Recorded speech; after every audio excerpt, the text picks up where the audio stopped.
स्वर्गीय काशीनाथराव पाटील या शिक्षण महर्षी स्वर्गीय के जाधव सर या विद्यालयामध्ये निरोप समारंभ आहे। विद्यार्थी मित्रांनो, आज तुमच्या आयुष्यातला सर्वात सुवर्ण काळ निघून गेलेला आहे। तुम्ही जर स्टेजवर सर्व उपस्थित व्यक्ती आहेत, सर आदरणीय व्यक्तिमत्व आहे, त्यांना विचारून बघा तुमच्या आयुष्यामधला सुवर्ण काळ कोणता, तर ते सांगतील प्राथमिक शिक्षण। आणि आज तुम्ही 10वी पास होणार आहात। 10वी पास झाल्यानंतर तुमच्यावर खूप मोठी जबाबदारी येणार आहे अभ्यासाची। आणि तुम्ही इथून पुढे जर चांगले 5 वर्ष जर चांगला अभ्यास केला, 5 ते 6 वर्ष जर अभ्यास चांगला केला तर तुमचं आयुष्य चांगलं जाणार आहे। पण ज्या मुलाने, ज्या विद्यार्थिनीने इथून पुढे 3, 4, 4-5 वर्ष या वयात तुम्हाला कळत नाही आपण काय करायला पाहिजे, कसं वागलं पाहिजे, पण 5 वर्ष जर तुम्ही अभ्यास केला नाही तर यानंतरचं आयुष्य, मुलींचं तर ठीक आहे निघून जाईल, पण मुलांचं आयुष्य खूप अवघड असणार आहे। विद्यार्थी मित्रांनो, तुम्हाला मार्क जरी कमी पडले, पण प्रत्येकाला देवाने स्किल दिलेला आहे। त्या स्किलचा वापर करून तुम्ही तुमच्या आयुष्यामध्ये यशस्वी होऊ शकतात। याचे मी तुम्हाला काही उदाहरणं सांगतो। आज महाराष्ट्रामध्ये जर पाहिलं तर कुस्तीमध्ये एक सिकंदर शेख नावाचा एक खेळाडू आहे।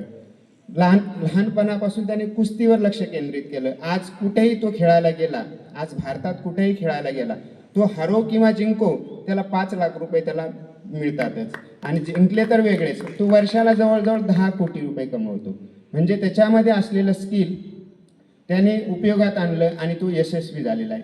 दुसरं उदाहरण सांगतो मी तुम्हाला। महाराष्ट्रामध्ये नगरचा एक सर्पमित्र आहे आकाश जाधव म्हणून। त्याला फक्त पक्षीप्रेमी होता, प्राणीप्रेमी होता। त्याला साप पकडण्याचं त्याने स्किल डेव्हलप केलं, शिकला। आणि साप कसा पकडायचा, साप कसा सोडायचा, साप कोणते विषारी आहे, एवढीच माहिती तो 10 मिनिटाचा व्हिडिओ बनवायचा। पण या 10 मिनिटाच्या व्हिडिओमध्ये त्याचे लाखो फॉलोअर्स आहे। म्हणजे तो 2-4 वर्षापूर्वी महिन्याला तो 15 ते 20 लाख रुपये यूट्यूबवरून कमवायचा। म्हणजे इथून पुढे तुमचा अभ्यास महत्त्वाचा नाही, तुम्ही काय स्किल आहे त्या स्किलचा तुम्ही काय केला पाहिजे, वापर केला पाहिजे। आणि इथून पुढे जे काही शिक्षण आहे, शिक्षणामध्ये या ठिकाणी तुम्हाला खूप कॉम्पिटिशन आहे। या कॉम्पिटिशनमध्ये जर तुम्हाला टिकायचं असेल तर तुम्हाला त्या ठिकाणी खूप मेहनत घ्यावं लागणार आहे, डिसिप्लिन राहावं लागणार आहे। शाळेत असताना तुम्ही जेव्हा येतात तेव्हा सकाळपासून भांबरे सर असेल, मुंडवाडकर सर असेल, तुमच्याकडे बापाप्रमाणे लक्ष द्यायचे। आईवडील पण असायचे, सर पण असायचे, आम्ही पण असायचो।